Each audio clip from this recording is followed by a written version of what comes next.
राज्य में उत्सव। एक बार राजा कृष्णदेव राय ने अपने दरबार में कहा, नया वर्ष आरंभ होने वाला है। मैं चाहता हूँ कि नए वर्ष पर जनता को कोई नई भेंट दी जाए, नया तोहफा दिया जाए। आप बताइए वह भेंट क्या हो, वह तोहफा क्या हो।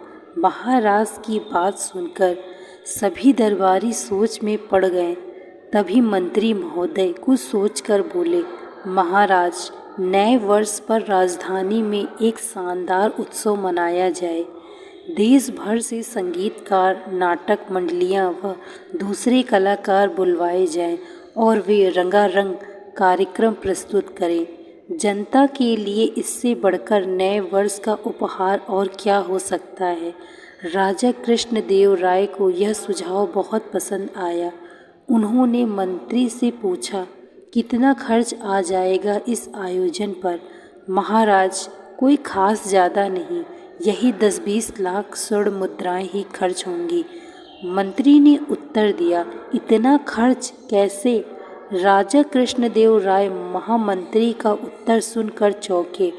फिर मंत्री महोदय ने खर्च का ब्यौरा देते हुए कहा, महाराज, हजारों कलाकारों के खाने पीने और रहने का प्रबंध करना होगा। नई रंगशालाएं बनवाई जाएंगी, पुरानी रंगशालाओं की मरम्मत करानी होगी, शहर भर में रोशनी और सजावट होगी। इन सब चीज़ों पर इतना खर्च तो हो ही जाएगा। मंत्री की इस ब्यौरे पर राजपुरोहित और अन्य सभासदों ने भी हाँ में हाँ मिलाई। राजा कृष्णदेव राय इतने खर्च की बात सुनकर सोच में पड़ गए। उन्होंने इस बारे में तेनालीराम की राय ली। तेनालीराम ने कहा, महाराज, उत्सव का विचार तो वास्तव में बहुत अच्छा है, मगर यह उत्सव राजधानी में नहीं होना चाहिए। क्यों? राजा कृष्णदेव राय ने पूछा। दूसरे दरबारी भी तेनालीराम की ओर चिढ़कर देखने लगे। महाराज, उत्सव यदि केवल राजधानी में हो तो शेष राज्यों की जनता को उसका क्या आनंद आएगा। गांव वाले अपना काम छोड़कर तो उत्सव देखने आएंगे नहीं। कलाकारों को राज्य के प्रत्येक गांव व कस्बे में जाकर जनता का मनोरंजन करना चाहिए।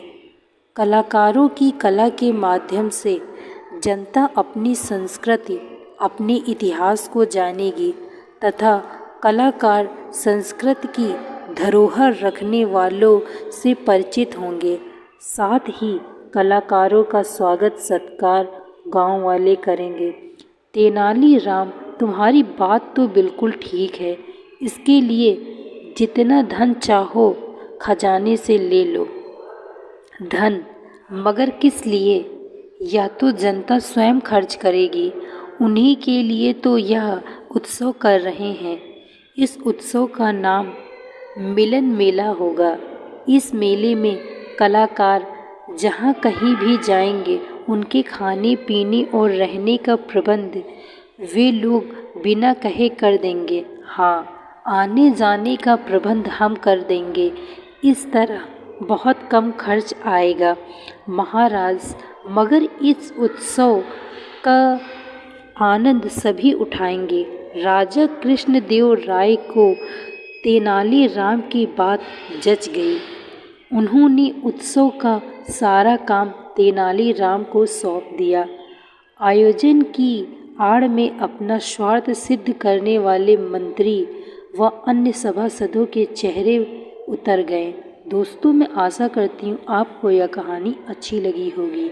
यदि कहानी अच्छी लगी हो तो वीडियो को लाइक तथा चैनल को सब्सक्राइब अवश्य करें। Thank you so much watching this video. Like, share and subscribe.